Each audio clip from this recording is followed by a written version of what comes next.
creo que sí vamos a dar un par de minutos, ¿verdad? Para que se puedan ir conectando nuestros otros participantes. Y voy a hablar es cuando comparto Sí, la La con, verdad pantalla. es que estos eventos han sido un gusto para nosotros porque de forma natural fue surgiendo hace 3 años. Este ya es el tercer año que lo hacemos en forma consecutiva. oh, qué bueno. ¿Qué otras cosas podíamos hacer, además de los diplomados? Pero por supuesto con cautela, ¿verdad? Porque como recursos humanos somos los mismos, ¿no? Entonces, cada vez que asumimos una tarea adicional, somos siempre las mismas personas. Y por lo tanto nos preguntamos en términos realistas, ¿qué otras cosas podíamos hacer? Y hubieron algunas universidades que propusieron, quizás podíamos hacer algunos seminarios virtuales, ¿verdad?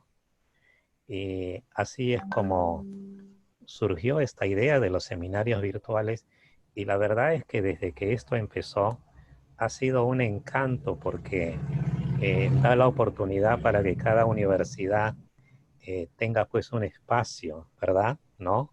De información, de concientización, de sensibilización a la sociedad y eso realmente ha estado muy bueno.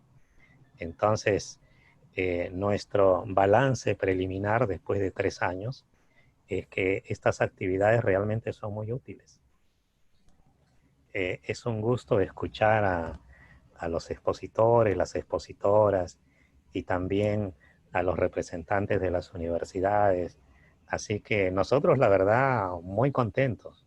La verdad que sí, sí. Y así que bueno, llegamos pues al cuarto y último seminario de este año. Sí, Así que no lo podríamos cerrar, yo creo que de la mejor manera. así es, profe. Muchas gracias. Gracias, Y, profe. y muchas gracias por todo el trabajo que se han dado para organizar esto, ¿no? Porque se dice muy sencillo, el día de hoy tenemos un seminario, bueno, pero para quienes saben lo que significa organizar eso, bueno, todo el trabajo que ha habido detrás, todo lo que han tenido que hacer. Así que desde ya muchísimas gracias y estamos seguros que, bueno, quienes nos van a acompañar el día de hoy, bueno, van a disfrutar pues del tema que se va a trabajar. Bueno, así que gracias y con esto me llamo a silencio. Bien, muchas gracias. En honor a la puntualidad, vamos a dar inicio. Buenos días a todos, a todas, mucho gusto. Mi nombre es Scarlett Palacio, soy docente del Departamento de Ciencias Jurídicas de la Facultad de Humanidades de la UCA Nicaragua. Voy a estar moderando esta actividad. Les damos la bienvenida a este cuarto y último webinar que se está desarrollando en el marco de los diplomados en Derechos Humanos organizados por la Asociación de Universidades Jesuitas de América Latina en conjunto con IIDH. El tema de este webinar será graves violaciones a los derechos humanos de los pueblos indígenas en Nicaragua y efectividad de mecanismos de protección de derechos humanos en situaciones de emergencia. Esta conferencia será dictada por la doctora María Luisa Acosta, quien nos acompaña y a quien agradecemos enormemente por compartir en este espacio. Ustedes saben también que ella es una de las tutoras, una tutora de una de las materias del Diplomado de Acceso a la Justicia. Y pues esta mañana también compartirá con nosotros esta temática que es parte de su especialidad y su expertise. Antes de darle la palabra a la profesora Acosta, quisiera explicar un poco cuál será la metodología que seguiremos. La profesora María Luisa Acosta pues tendrá un tiempo máximo de 30 minutos para hacer su exposición, su presentación, Y luego tendremos un espacio más o menos igual, unos 20 a 30 minutos, para responder sus preguntas. Los participantes en este webinar pues no tendrán el acceso al micrófono ni al video, pero sí pueden dejar sus preguntas en el chat por escrito y nosotros vamos a ir recogiendo sus preguntas, inquietudes o comentarios para que la profesora Acosta al final les dé respuesta en la medida o en el orden que se vayan presentando. La profesora María Luisa Acosta es nicaragüense, abogada, es doctora en Derecho por la Universidad de Iowa, Estados Unidos. Tiene estudios de posgrado en Derecho Comparado, Medio Ambiente y Recursos Naturales, Administración, Gestión Pública y Régimen Jurídico de... Actualmente ella es presidenta y miembro de número de la Academia de Ciencias de Nicaragua. Es miembro del Foro Interamericano sobre Consulta y Participación de los Pueblos Indígenas en América Latina y Caribe. Miembro honorario del Consorcio sobre Territorios Indígenas de Conservación y Áreas Conservadas por Comunidades Locales de Mesoamérica. Ha participado en numerosas consultorías nacionales e internacionales en temas de derechos humanos de las comunidades indígenas y afrodescendientes. En el ámbito académico y profesional, además, actualmente es profesora asociada en el Departamento de Ciencias Jurídicas de la UCA, Nicaragua. Coordina también el Diplomado en Derechos Humanos, que tiene la sede en UCA, Nicaragua. Es coordinadora del Centro de Asistencia Legal a Pueblos Indígenas, CALPI, organización desde la que ha asumido la representación legal de comunidades indígenas en procedimientos ante la Comisión Interamericana de Derechos Humanos. Ha obtenido también la sentencia de la Corte Interamericana en el caso Acosta versus Nicaragua, con sentencia en el 2017. Fungió como miembro de un equipo interdisciplinario técnico-legal ante la Comisión y la Corte Interamericana de Derechos Humanos en el caso de la comunidad Mayagna y de Aguastini versus Nicaragua. La doctora Acosta ha publicado libros y artículos científicos en materia de derechos humanos de los pueblos indígenas, acceso a la justicia de mujeres indígenas, demarcación territorial de la propiedad comunal y régimen legal de autonomía de las comunidades de la costa caribe, entre otros temas que se vinculan a su experiencia.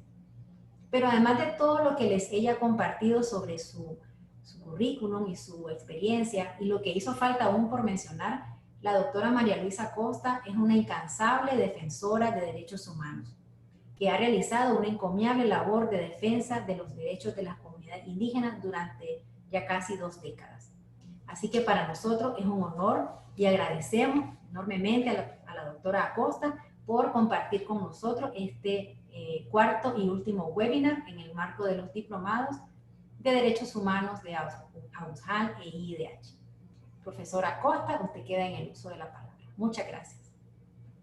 Muchas gracias, Scarlett, por la presentación. Usted es muy amable.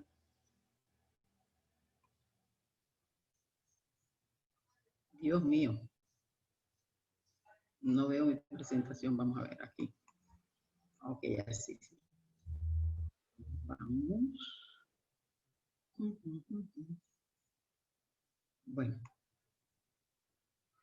Bueno, buenos días. Estaremos hablando sobre las graves violaciones a los derechos humanos de los pueblos indígenas de Nicaragua y la efectividad de los mecanismos de protección en las situaciones de emergencia.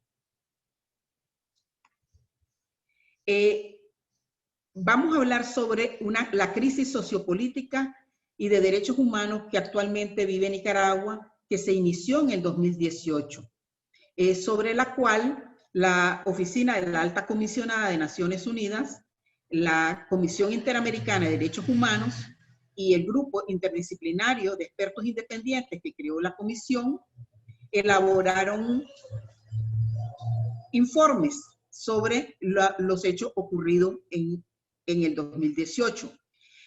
El título que la comisión le dio a su informe fue Graves violaciones a los derechos humanos en el marco de las protestas sociales en Nicaragua, y el título que le dio la oficina de la Alta Comisionada fue Violaciones de Derechos Humanos y Abuso en el contexto de las protestas en Nicaragua. En ese momento, estos informes fueron elaborados prácticamente sobre situaciones ocurridas en el primer semestre del 2018, en el cual estos organismos encontraron 300, que en estas protestas el pueblo nicaragüense protestaba y pedía la renuncia del presidente de la República y de su esposa, la vicepresidenta. La respuesta que dio el Estado fue una represión armada en contra de los manifestantes pacíficos y llegaron a 328 los muertos, incluyendo 24 niños. Esta situación, como les decía, aunque se inició en el abril de 2018, aún continúa. Estamos en Nicaragua en una resistencia pacífica pidiendo elecciones libres y justas para el 2021 en este momento. Sin embargo, según el vocero de la Alianza Cívica por la Justicia y la Democracia, un grupo de oposición, ya las muertes en Nicaragua han llegado alrededor de 400. Como les decía, la situación no ha mejorado en el sentido de que la represión continúa por parte del Estado y la resistencia pacífica por parte de los ciudadanos o de una gran parte de los ciudadanos continúa también. En ese momento, según los informes de estas entidades internacionales, hubo hasta 2.000 heridos y lesionados. Sin embargo, no todos esos heridos se recuperan. Muchos de ellos tienen secuelas permanentes. Por ejemplo, 37 personas, de las cuales 15 perdieron un ojo y otras perdieron ambos ojos, la visión parcial o total en sus órganos vitales. Tenemos en ese momento, el Estado reportó 923 privaciones de libertad, ¿verdad? Y entre los que existían secuestros, persecución, violación sexual y tortura, de conformidad con lo que estos presos políticos han informado posteriormente. Hay un número indeterminado de desaparecidos. Muchas personas por temor no presentan su denuncia ante las entidades y bueno, no se ha podido determinar exactamente. Al final del 2019 hubo 100.000 personas desplazadas que han pedido refugio, exilio en países principalmente en Costa Rica, Panamá, Estados Unidos y España.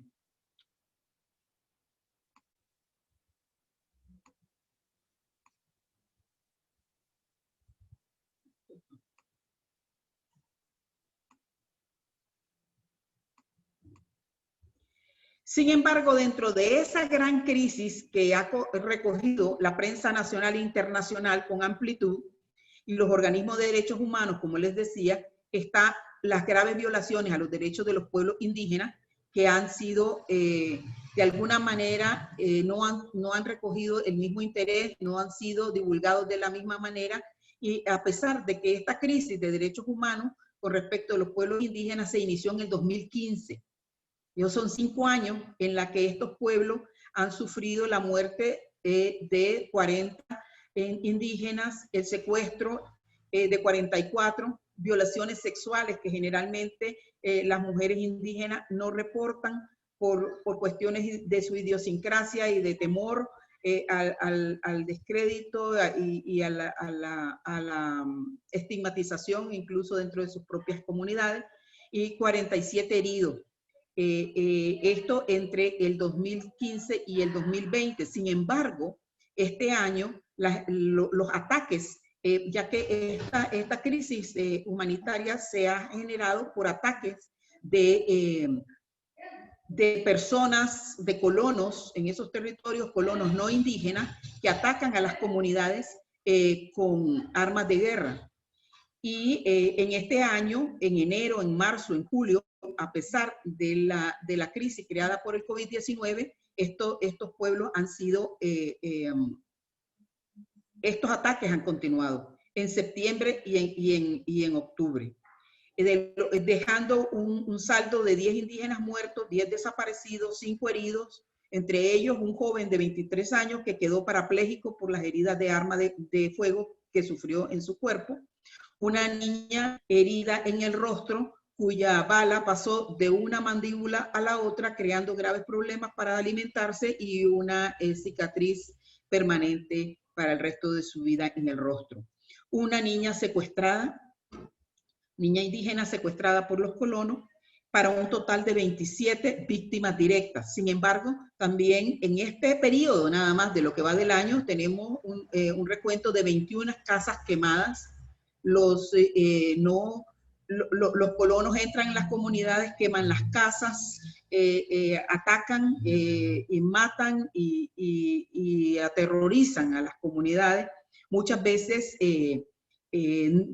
no siempre hay víctimas mortales, pero y son generalmente estos ataques con víctimas mortales los que alcanzan a la prensa, pero permanentemente viven asediados desde hace 5 años, y el Estado no da respuesta. En realidad lo que dice es que esto no es cierto.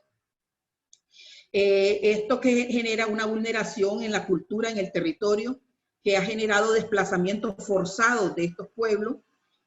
Comunidades enteras han huido de sus propios territorios y una total impunidad.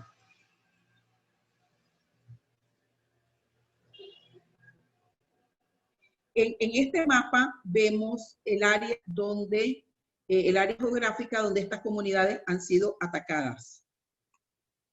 Tenemos aquí, este es el río Coco, el río Huanqui, que llaman los indígenas Huanqui, el río Miskito, y este río es la frontera entre Nicaragua y Honduras a partir de los años 60.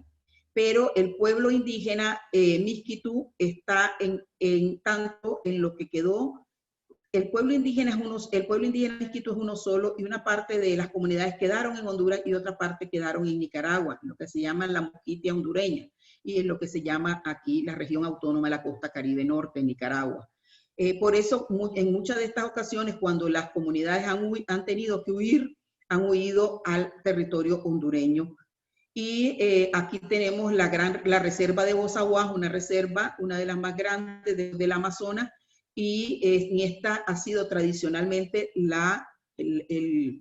es una reserva de la biosfera declarada así por la UNESCO, y tradicionalmente ha sido ocupada por los indígenas Miskito y Mayagna, los que están siendo actualmente atacados por los colonos en estas áreas que vemos acá. Sí, además, en esta situación que están viviendo los pueblos indígenas a partir del 2015, perdón, es similar al que ocurrió en la década de los 80, durante el primer gobierno del presidente Ortega, cuando ocurrió lo que llamaron la Navidad Roja, que ha sido calificada por los indígenas como un genocidio, ya que 8.500 indígenas, Miskitus en su mayoría, pero también Mayagna, fueron desplazados de sus tierras, conformadas por 42 comunidades y enviadas a la comunidad de manera forzosa. Fueron llevadas a una comunidad a un campo que llamaron Tapaprí. En esos momentos muchos de ellos murieron en el camino y hubo mucha violencia. Sin embargo, esa situación no fue suficientemente investigada, y tampoco el Estado de Nicaragua dio lugar a las demandas y a las denuncias que se presentaron, y quedó la situación en total impunidad. Para comparar, ¿verdad?, las graves violaciones que está sufriendo el pueblo nicaragüense, vamos a comparar la que se ha generado con la crisis sociopolítica en Nicaragua de manera general, ¿verdad? En Managua y en las principales ciudades de Nicaragua en el 2018, por medio de la rebelión pacífica que han protagonizado los ciudadanos, ¿verdad? Pidiendo la renuncia del presidente y de la vicepresidenta. La respuesta del Estado fue que eso fue un intento de golpe de Estado para justificar el uso excesivo de las armas realizado por la Policía Nacional grupos progubernamentales, paramilitares o parapoliciales que trabajaban en conjunto, así como francotiradores que tiraban desde lugares específicos a las personas que venían en las manifestaciones pacíficas. Y también la pasividad del sistema judicial y de la Procuraduría para la Defensa de Derechos Humanos, que han sido realmente neutralizadas por el Poder Ejecutivo y no han cumplido con su obligación de tutelar los derechos humanos de los nicaragüenses. La sociedad civil de Nicaragua, en las organizaciones no gubernamentales de derechos humanos, las víctimas de los familiares, mucha de la información que colgaron en internet con audios y videos, y los medios de comunicación independientes sirvieron de apoyo a las organizaciones internacionales de derechos humanos, como la Oficina de la Alta Comisionada de Naciones Unidas para los Derechos Humanos, la Comisión Interamericana de Derechos Humanos y el GIEI. Vinieron en agosto, que vinieron en el 2018 y que desde entonces están monitoreando de manera remota la misma situación. Una de las conclusiones más importantes a las que llegaron fue que hubo ataques sistemáticos y generalizados que constituyen graves violaciones a los derechos humanos o crímenes de lesa humanidad. Sin embargo, en el caso de los pueblos indígenas, ¿verdad? Ubicados en la región autónoma Costa Caribe Norte y en Bozaguas, la vulnerabilidad histórica, el racismo, la discriminación estructural, la exclusión, tener una lengua, una cultura diferente y un aislamiento geográfico son los elementos que no han permitido básicamente que puedan estos pueblos presentar ampliamente, o que los medios de comunicación nacionales e internacionales recojan la situación que actualmente viven. Sin embargo, organizaciones no gubernamentales y las víctimas han logrado documentar esta situación y llevarlos ante la Comisión y la Corte Interamericana de Derechos Humanos, la que ha emitido medidas cautelares y medidas provisionales de protección para estas comunidades. Sin embargo, el Estado de Nicaragua no las ha acatado. La posición del Estado ha sido negar los hechos, y se han presentado hostigamientos y persecución en contra de estas organizaciones no gubernamentales en el terreno que han apoyado a estos pueblos, como son Sejucán y Segil, y a los periodistas independientes que han tratado de divulgar la situación. Han sido también víctimas de ataques sistemáticos y generalizados, ¿verdad? Los ataques de los que hablamos son ataques perpetrados por colonos no indígenas, entre 20 y 200 de ellos a las diferentes comunidades, y sin lograr que el Estado ejerza la obligación de proteger la integridad física de estos pueblos y de sus territorios.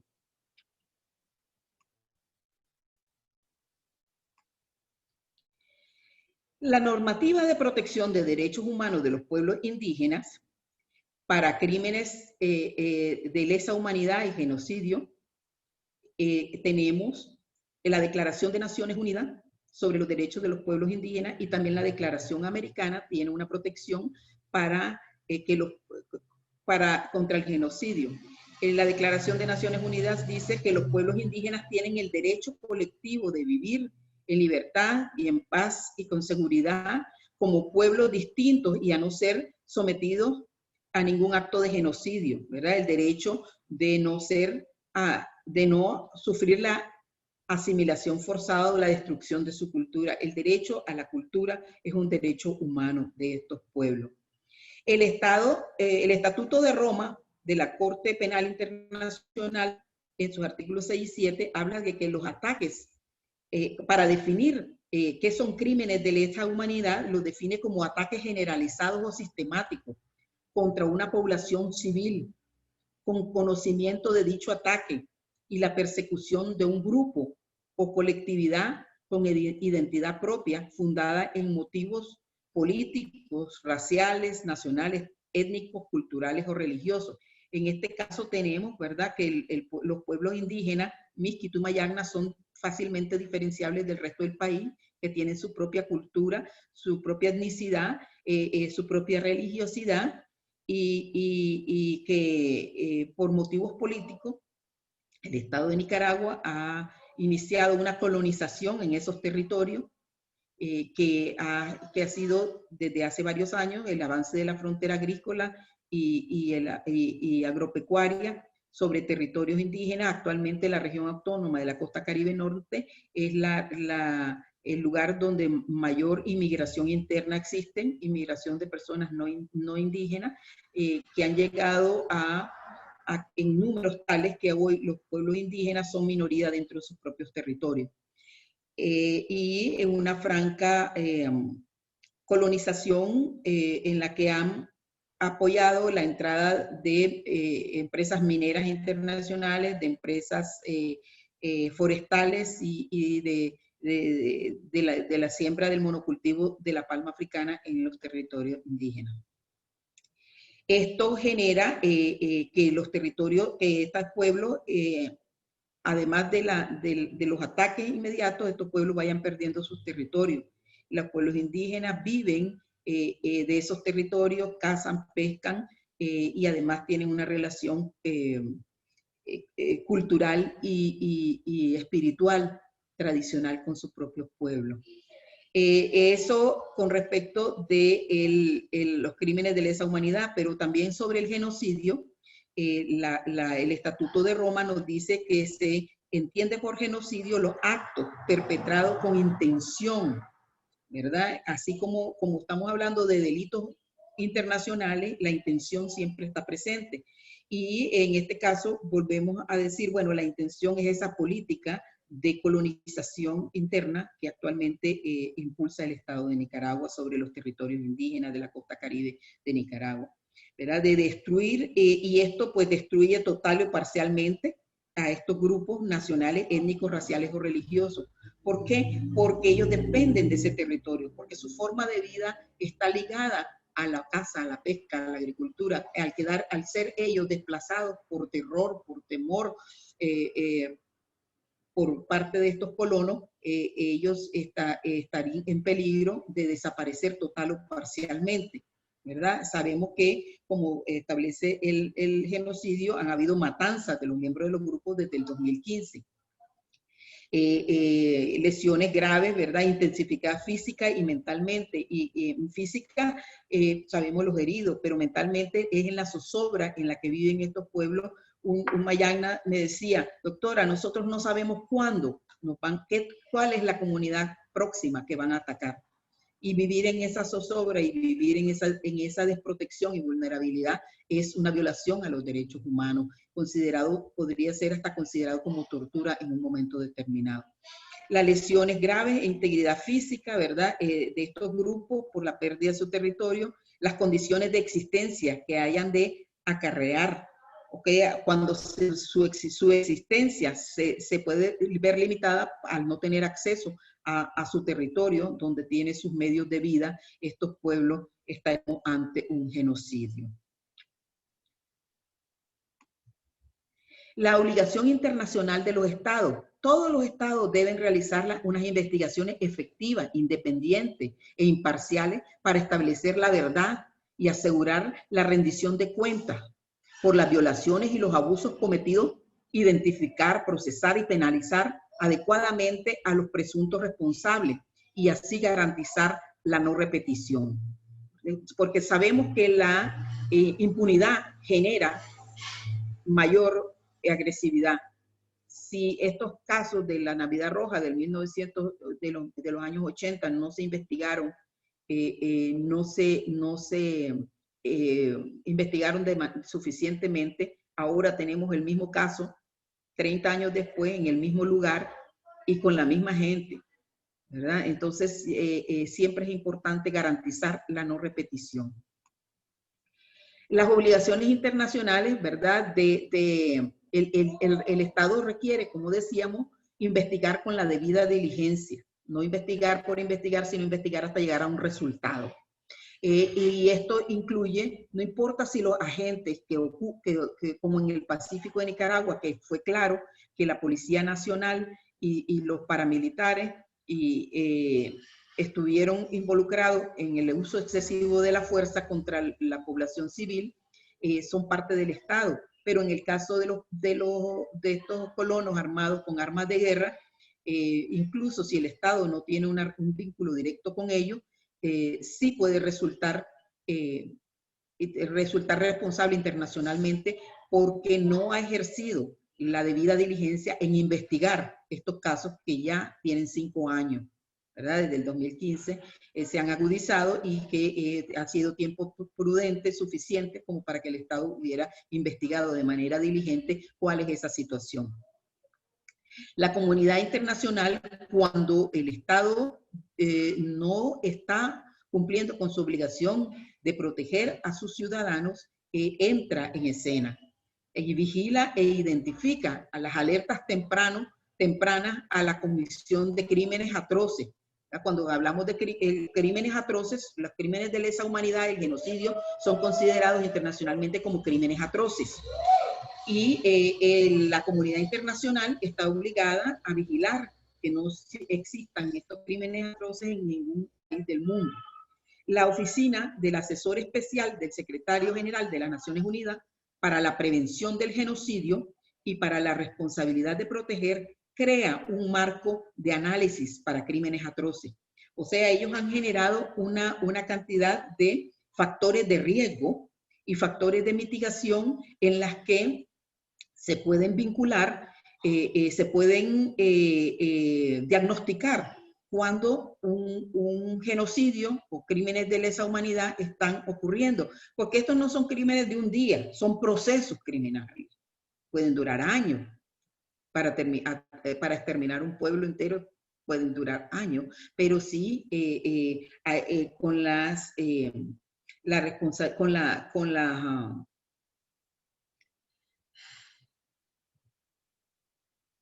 alertas tempranas, se le apoya al Estado, se le llama la atención al Estado, se trata de involucrar al Estado en el sentido de que se dé cuenta de que esta situación permanece, existe y que persuadirlo para que trate de evitarla. ¿Cuáles son esos factores de riesgo, verdad, que se encuentran?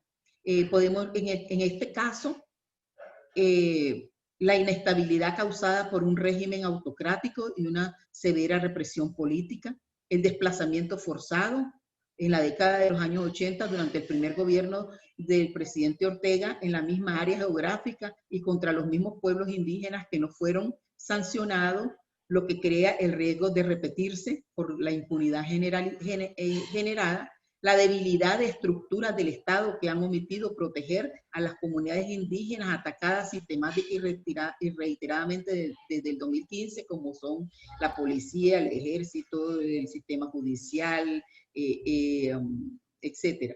Los motivos o incentivos de delitos de élites políticas, empresas y colonos para apoderarse de los recursos naturales de los territorios indígenas, la capacidad para cometer crímenes atroces demostrada por los colonos al tener la logística para planificar, organizar y movilizar hasta 200 hombres armados con armas de guerra y atacar estas comunidades, la ausencia de factores de mitigación como son las ONG, la prensa independiente, los que han sido amenazados por apoyar y transmitir las denuncias de las comunidades indígenas, y la entrada de empresas madereras, mineras para facilitar la emigración de personas no indígenas y el avance de la frontera agrícola y ganadera sobre los territorios indígenas de las comunidades atacadas. Los mecanismos de protección en la situación de emergencia, ¿verdad?, que están presentes en Nicaragua, están activados la mayoría de estos mecanismos de protección. Principalmente tenemos los informes de la Oficina de la Alta Comisionada, de la Comisión Interamericana de Derechos Humanos, del Grupo Interdisciplinario de Expertos Independientes, que han sido la base para que las Naciones Unidas, la Organización de Estados Americanos, el gobierno y el poder legislativo de los Estados Unidos emitiera algunas sanciones, y la Unión Europea, ¿verdad? las relatorías de los países, los relatores para Nicaragua, de la Comisión Interamericana, de relatores de libertad de expresión, de cárceles, las de memoria histórica, han venido a Nicaragua y se han documentado las situaciones específicas. La Comisión Interamericana incluyó a Nicaragua en la sección B, en el capítulo 4 del informe anual del 2019, por la suspensión ilegítima de los derechos humanos en violación a la Declaración Americana y a la Convención Americana de los Derechos Humanos y a la Carta Democrática Interamericana. Las medidas cautelares en casos de gravedad y urgencia para evitar daños irreparables, entre el 2018 y el 2019, 407 solicitudes recibió la comisión. El año anterior, por ejemplo, que era un año normal, por decirlo así, en 2017, recibió 17. Y estas, pues, en este otro año, 407. Y la Corte Interamericana emitió medidas provisionales a 17 presos políticos porque encontrarlos en alto riesgo de perder su vida, y emitió medidas provisionales para las 12 comunidades indígenas y indígenas Mayagna y Miskitu, que están siendo atacadas, ¿verdad? También en el 2018, la Comisión Interamericana recibió 294 peticiones. Y ha realizado audiencias ante la Corte y la Comisión para divulgar y analizar estas situaciones, ¿verdad? El mecanismo especial de seguimiento para Nicaragua, el MECENI, es un sistema de monitoreo, de comunicación y difusión estratégica internacional que visibiliza la situación a nivel internacional y a nivel nacional, mantiene la memoria histórica para la obtención de la verdad, la justicia y la reparación eventualmente en Nicaragua. La efectividad de los mecanismos. Bueno, es importante señalar que cuando llegamos nosotros a activar estos mecanismos es porque existe una suspensión ilegítima de los derechos humanos y una injerencia del Poder Ejecutivo nicaragüense en los demás poderes políticos. Así vemos cómo se neutraliza al sistema judicial, a la Procuraduría para la Defensa de los Derechos Humanos, que son por ley los llamados a tutelar los derechos humanos de los ciudadanos. En este caso, el Poder Ejecutivo alcanza unos niveles tan altos de poder que neutraliza las otras instituciones del Estado. Entonces, es cuando se invocan, ¿verdad?, a los mecanismos internacionales, pero la efectividad de estos mecanismos de protección se ven disminuidos, ya que requieren de la cooperación del Estado para que sean efectivos. El Estado de Nicaragua ha desconocido los hallazgos de estos instrumentos, de estas organizaciones, específicamente, ¿verdad?, de los informes de la Alta Comisionada de Naciones Unidas para los Derechos Humanos, de la Comisión Interamericana y del GIEI. No ha acatado sus recomendaciones y es más descalificado el trabajo de la Comisión de la Oficina del Alta Comisionado, y también ha desconocido los acuerdos con la oposición de Nicaragua a los que llegó en el 2019, que se basaban en restablecer los derechos ciudadanos a la libertad de expresión, a la libertad de organización, a la posibilidad de protestar pacíficamente en las calles de Nicaragua, lo cual se ha reprimido desde el 2018. Y los mecanismos crean procesos. Estos mecanismos internacional de derechos humanos crean procesos de presión ante la comunidad internacional. Los procesos que hemos visto ante las Naciones Unidas, ante el Consejo de Seguridad de Naciones Unidas, ante el Consejo de Derechos Humanos, eventualmente ante la Asamblea General de Naciones Unidas y más próximamente ante la Organización de Estados Americanos, que casualmente en la próxima semana tiene una reunión y van a tocar el caso de Nicaragua. Y bueno, son procesos internacionales que se han activado y que actualmente persiguen en general, ¿verdad?, la realización de elecciones libres y competitivas en Nicaragua, y que de alguna manera no han alcanzado no se ha alcanzado la divulgación suficientemente de las violaciones a los derechos de los pueblos indígenas de las que hemos mencionado. Los mecanismos de derechos humanos, es importante señalar que estos mecanismos se han creado en los últimos 30 años. Estamos hablando de la Declaración de Naciones Unidas sobre los Derechos Humanos que hablamos, fue emitida fue suscrita en el 2008. Los países, el Estatuto de Roma, fueron en el 2000, a principios del 2000, que son formas del derecho penal internacional de llevar al derecho penal internacional las violaciones, las graves violaciones de derechos humanos de las que hemos hablado. Hoy en día, quienes cometen crímenes atroces de manera masiva y sistemática deberían ser procesados. Sus víctimas deberán ser adecuadamente reparadas y la sociedad ser informada sobre los crímenes cometidos para hacer posible una reconstrucción de la historia y de la memoria colectiva. Muchas gracias.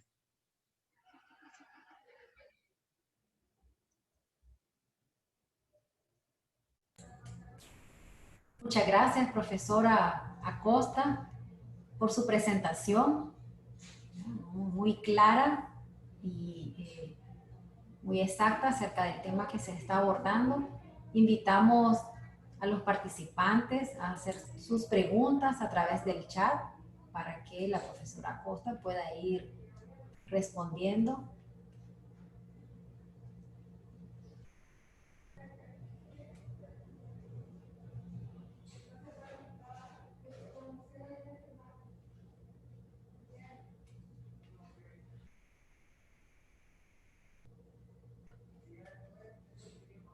¿Tenemos preguntas? Estoy viendo en el chat, todavía no hay escritas preguntas. Recuerden por favor que como no tienen activado el micrófono, deben hacerlo a través del espacio del chat. Aquí hay una pregunta, profesora María Luisa. Dice Humberto Martínez.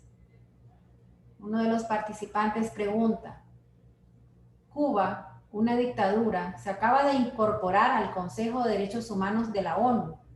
¿Qué comentario le merece esto con respecto a las organizaciones que supuestamente defienden los derechos humanos con sus dichosos mecanismos? Bueno, la verdad es que nosotros lo que estamos como en Nicaragua sufriendo de una crisis profunda de derechos humanos desde el 2018. Nosotros quisiéramos que tener una varita mágica y que todo esto terminara y poder vivir en paz. Sin embargo, lo que tenemos que visualizar, lo que tenemos que analizar es que los mecanismos internacionales de derechos humanos vienen a jugar un rol cuando dentro de nuestros países ya no hay oportunidad, cuando todos los canales democráticos democráticos y el Estado de Derecho no nos puede responder. O sea, la situación ideal es que nuestro Estado sea un Estado de Derecho y nos pueda responder, a las violaciones de derechos humanos que ocurren en nuestros países. Cuando todos los canales están cerrados, a diferencia de hace 30 años, para ponerle el ejemplo de los Miskitu, del pueblo Miskitu, en la Navidad Roja en 1982, cuando este pueblo denuncia haber sido víctima de un genocidio, En esa época no existía el Internet. Hasta meses después se dieron cuenta en el Pacífico de lo que había ocurrido. Por ejemplo, este año, en la comunidad de Alal, al fin de enero, hubo un ataque de estos, un ataque perpetrada por los colonos armados con 80 hombres que quemaron 16 casas y mataron a 3 personas y dejaron heridas a 2. Y bueno, y el resto de las mujeres y los niños y los ancianos se fueron varios días al bosque por temor a regresar a esas comunidades. Pero todo eso fue denunciado en tiempo real por el Internet y un canal independiente recibió la señal y los líderes estuvieron narrando. La policía tuvo por primera vez que presentarse ahí, a diferencia de en los otros ataques donde no se presentó de ninguna manera antes, y a pesar de que emitió varios comunicados tratando de negar la situación, estos líderes se mantuvieron en línea y estaban mandando a todos los medios de comunicación posibles fotos de la verdadera situación de los muertos, de las casas quemadas, etc. A pesar de que hubo una campaña de desinformación, se logró que la verdad subiera a flote. Entonces, lo que quiero decir es que así como tenemos el Internet, que ha sido un gran aliado, dicen que se dice que uno de los mejores, de los mejor documentados, de los informes mejor documentados de la historia ha sido el del GIEI, por toda la información que habían colgado los ciudadanos desde sus teléfonos celulares al Internet y por toda la corroboración que hicieron, ¿verdad?, con las personas que declararon sobre estos hechos. Entonces, Nicaragua no es una isla. Nicaragua ha cambiado, el mundo ha cambiado en estos 30 años. Tenemos esos instrumentos internacionales como la Corte Penal Internacional, como las mismas declaraciones de Naciones Unidas y la Declaración Americana en Protección de los Derechos de los Pueblos Indígenas. Y tenemos estos mecanismos que si bien es cierto, no son tan rápidos y efectivos como nosotros quisiéramos, eso es lo que hay en la actualidad. Y, por ejemplo, el secretario general de la OEA hace un par de días ha nombrado un asesor para el deber de proteger, para investigar el caso de Venezuela. O sea, estos mecanismos que hasta ahora están en Naciones Unidas también están siendo también creados en el seno de la OEA. Si bien es cierto que estamos ante líderes que han accedido al poder de manera democrática, una vez en el poder han alcanzado un autoritarismo que niega los estados de derecho, ¿verdad? Como es el caso de Nicaragua, Venezuela.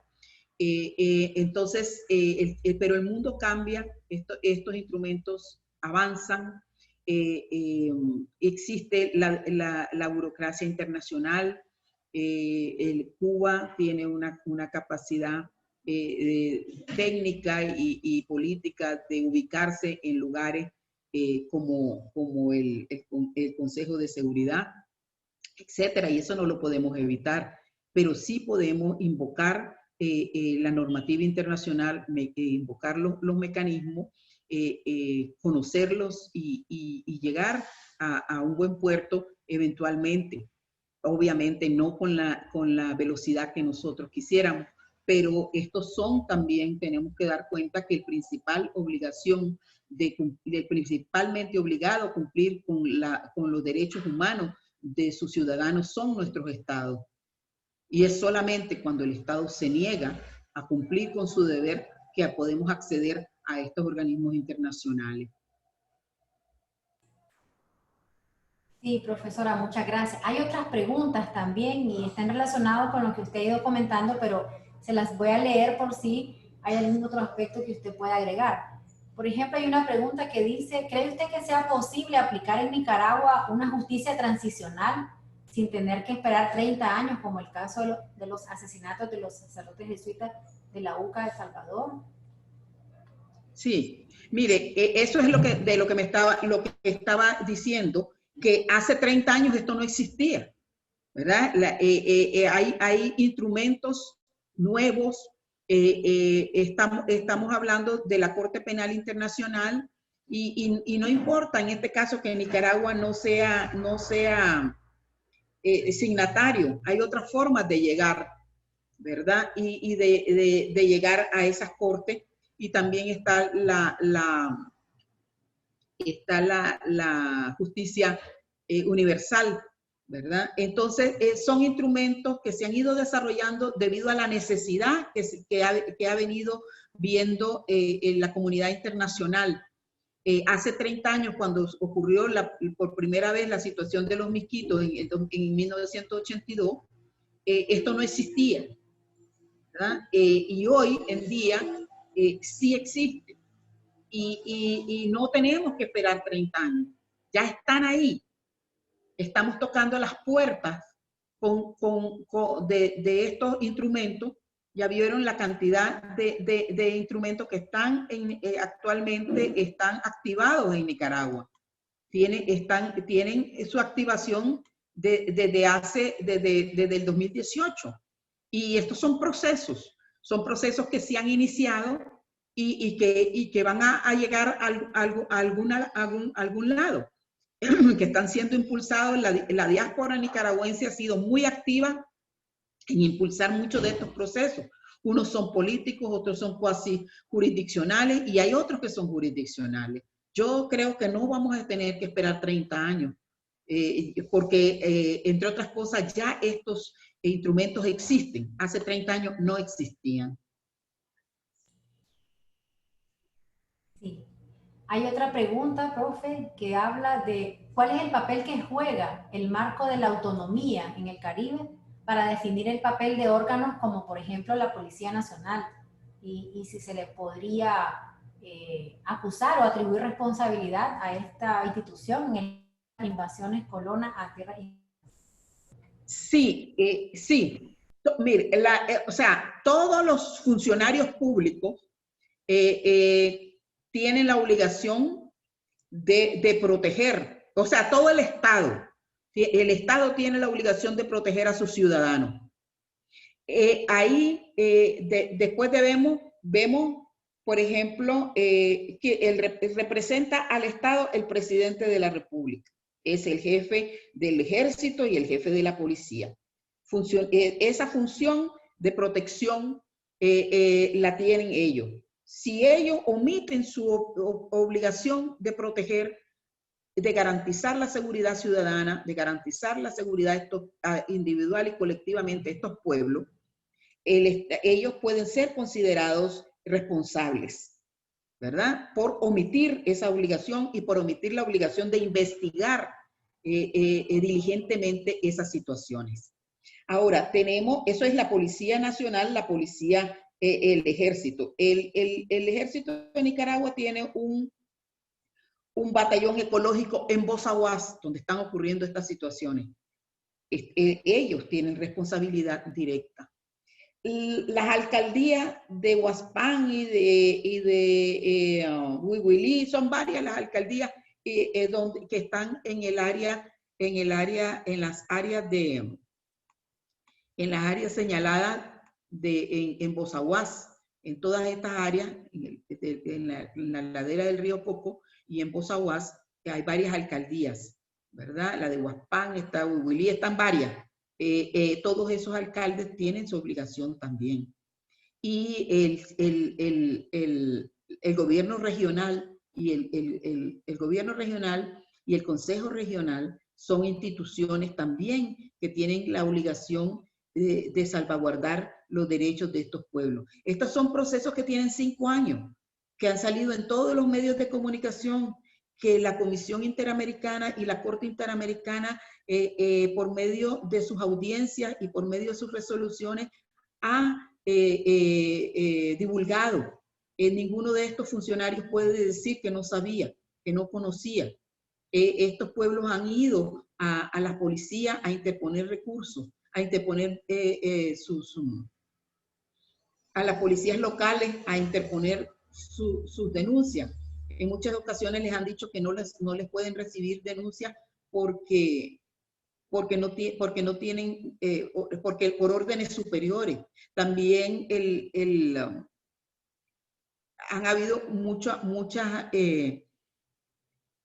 omisiones en ese sentido. Todos estos funcionarios tienen responsabilidad, unos en mayor y otros en menor medida, pero todas esas son de las investigaciones y la debida diligencia de la que estamos hablando. En un momento determinado se deben realizar. Sí, hay una petición de Desiree, si se le puede compartir la jurisprudencia que existe en la Corte Interamericana en relación a demandas de los pueblos indígenas, pero también pregunta si se han cumplido las sentencias que se han dictado en contra del Estado de Nicaragua en estos temas de pueblos indígenas. Bueno, como dice la canción, a veces sí, a veces no. Pero tenemos tenemos un precedente muy importante que es el precedente de la comunidad Mayagna de Aguastigny. En virtud de la sentencia de la comunidad Mayagna de Aguastigny se realizó todo, se emitió la ley 445, que fue la que generó el proceso de demarcación y titulación de los 300 y pico de comunidades en los 23 territorios en las regiones autónomas. Esa fue una sentencia que la Corte dio por cumplida totalmente. Ahora, actualmente están pendientes la sentencia de Yakama del 2005, que ha sido cumplida en todos los aspectos excepto en uno, que demandaba la reforma de la ley electoral para crear jurisdicciones y de acuerdo a la forma de vida, tradición historia de los pueblos indígenas. Y está pendiente todavía, porque en realidad no ha habido una modificación de la ley, de esta ley electoral de conformidad con lo que la sociedad civil y en este caso los pueblos indígenas han reclamado, ¿verdad?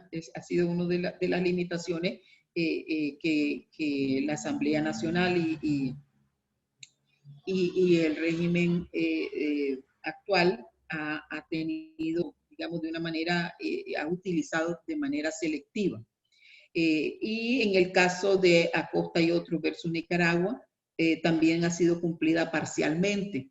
Lo que queda pendiente es la creación de un protocolo de protección para los defensores de derechos humanos, que han sido uno de los casos, han sido uno de los sectores sociales más perseguidos y estigmatizados en esta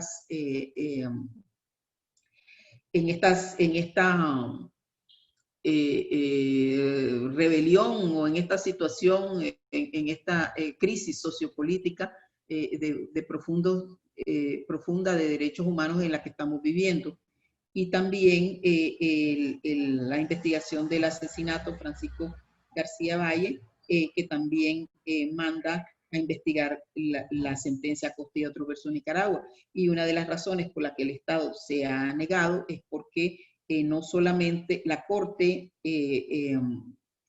llegó a la conclusión de que en ese caso el sistema judicial había actuado como cómplice para encubrir a las personas que habían matado a Francisco y que tenían que ser investigados no solo los presuntos autores más intelectuales, sino que también los jueces, porque que habían visto el caso y que no habían actuado de conformidad con la ley. Entonces el sistema judicial no se ha querido autoinvestigar como una de las faltas pues, de Estado de Derecho en el que actualmente estamos dentro de esta crisis y está pendiente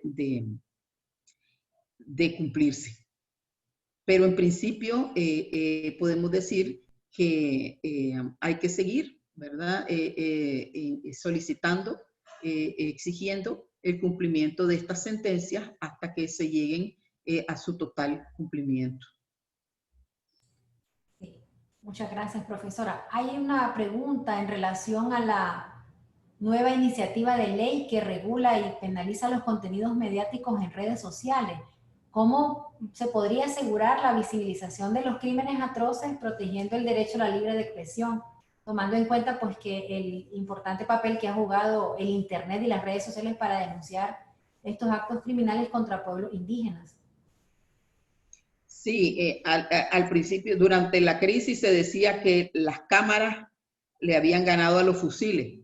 Todas las pruebas que encontró y que utilizaron los informes de la alta comisionada, así como de la Comisión Interamericana y del GIEI, muchos de ellos, bueno, la mayoría de ellos fueron tomados, creados por el público en general, por los ciudadanos, por la gente que presenció estas cuestiones y las filmó y las subió a las redes.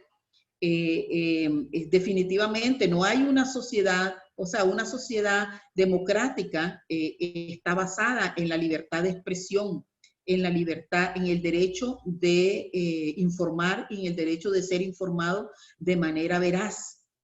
Y este intento de coartar la libertad de expresión que expresa esta ley es significativa y es una expresión de la represión que actualmente vive el Estado de Nicaragua. Y bueno, es una violación más a estos derechos fundamentales, derechos humanos, y así está siendo considerada nacional e internacionalmente. Claro. En este sentido, y esta misma línea de la protección de derechos humanos, hay una pregunta que dice, ¿cómo puede contribuir el régimen autonómico de la Costa Caribe a promover los derechos humanos de los pueblos y comunidades de ambas regiones? Y voy a unir esta pregunta a otra que habla de que, digamos, el llamado desarrollo que se quiere llevar a los pueblos indígenas, más bien lo que hace afectar por el tema del colonialismo interno que se está dando, ¿no? Entonces, por eso es que el concepto de desarrollo es rechazado o es recibido solo parcialmente o solo se proponen alternativas que no, digamos, no benefician, ¿no?, en su totalidad a las comunidades. Sí, el desarrollo es la perspectiva de desarrollo desde la cosmovisión y la cultura de estos pueblos es un derecho humano. El derecho humano a la cultura está íntimamente relacionado a la percepción de desarrollo que ellos tienen. La percepción de desarrollo que ellos tienen es un medio ambiente sano, es un agua limpia, es acceso a los bosques. Para los pueblos, en los bosques no solamente es madera, es el hábitat de los animales, de donde ellos pueden cazar para conseguir proteína, es el lugar donde pueden encontrar plantas medicinales, es donde pueden recolectar frutos, es donde pueden utilizarlo de manera sostenible y de esa manera mantener una vida de acuerdo a la cosmovisión. Para los pueblos indígenas, ellos no son los dominadores de la tierra y del medio ambiente y de la naturaleza. Ellos son parte de la naturaleza y tienen que vivir en armonía con ella. Entonces, ese concepto de desarrollo no es el mismo del que el que tala árboles, ni del que abre huecos en la tierra para sacar el oro. Y este es un problema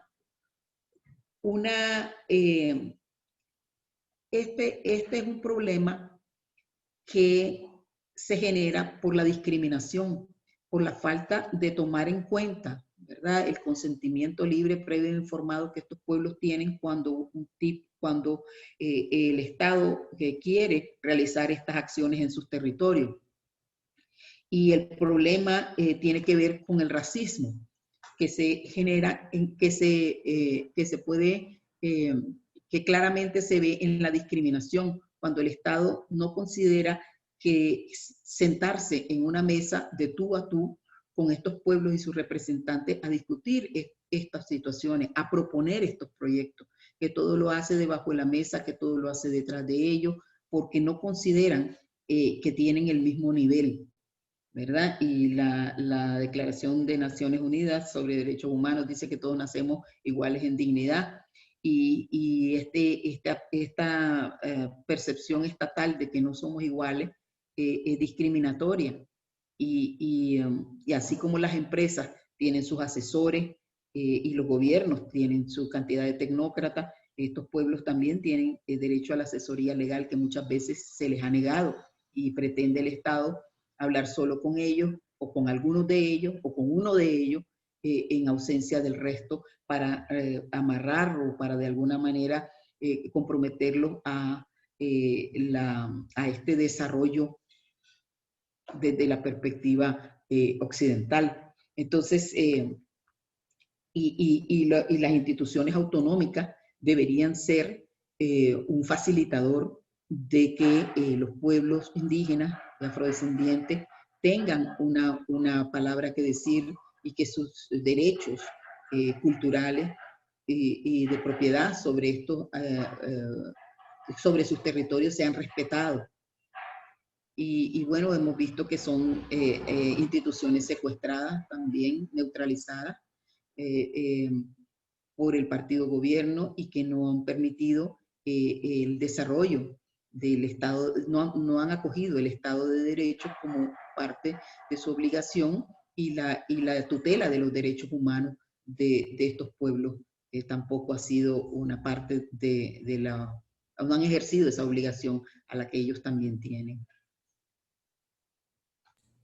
Sí, muchas gracias, profesora.